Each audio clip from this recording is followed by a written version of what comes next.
Beep! The hour is up and the dough has risen. Remove all oven racks save for one and put it at the very bottom with the pizza stone centered on it. Preheat the oven to 525 degrees.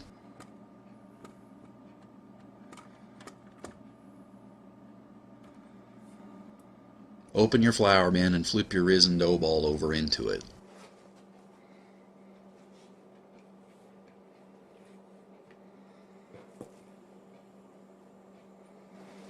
Flip it once more so that you have just enough flour on the whole thing to dry lube it.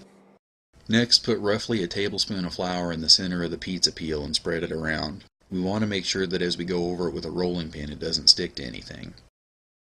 Some people prefer to use cornmeal for this purpose, but I'm not crazy about the aftertaste that cornmeal imparts. And if you have anyone in your household with dentures, cornmeal and sesame seeds are not a good option.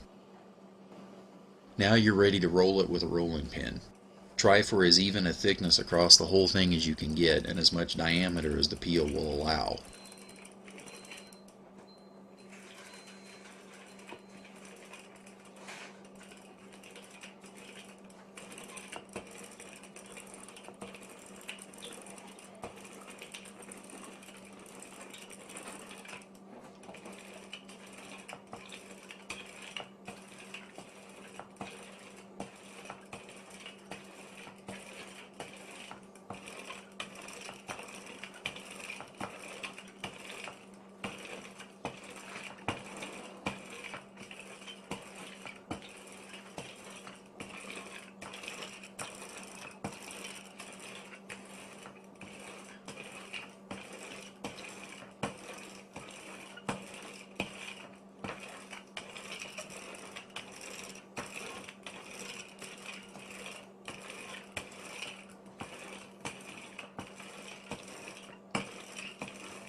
Jog it with the handle periodically to make sure it's not sticking anywhere, as will frequently happen during rolling.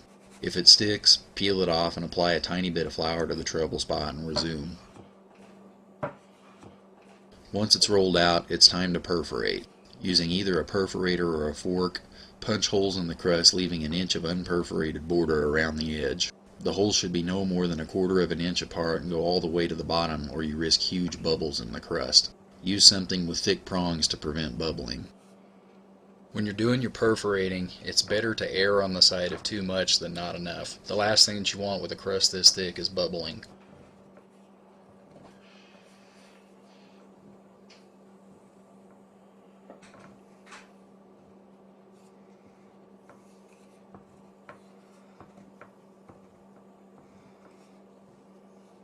Once perforation is done and the oven is preheated, it's time for pre-cook.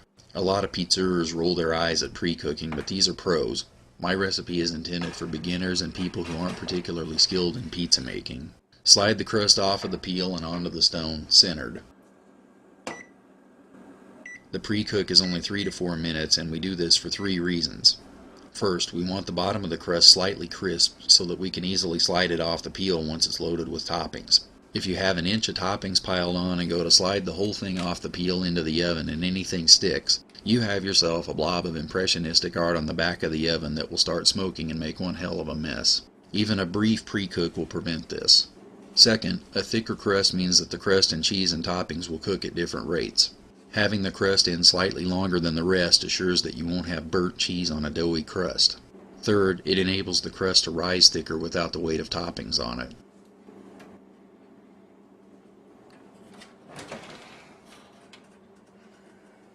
Now that the crust is ready, we can top it. Pull it out with the peel again and reduce oven temperature to 425 degrees.